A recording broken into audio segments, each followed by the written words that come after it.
how to fix bugs and glitches with your YouTube application. So hey guys, welcome to this tutorial. In this tutorial I'll be guiding you through the steps on how you can fix the bugs and glitches with your YouTube application.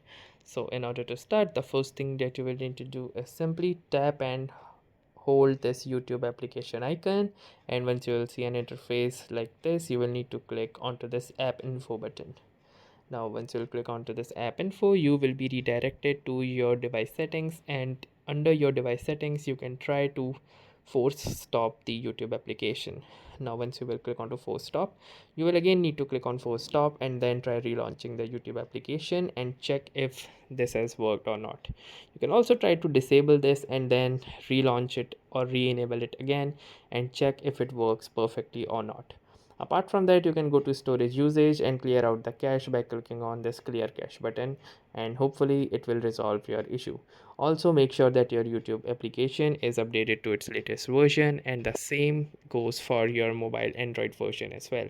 If there are any firmware upgrades pending, I would suggest that you upgrade it in order to solve or resolve the issues with YouTube.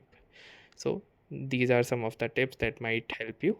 Thanks for watching and have a nice day.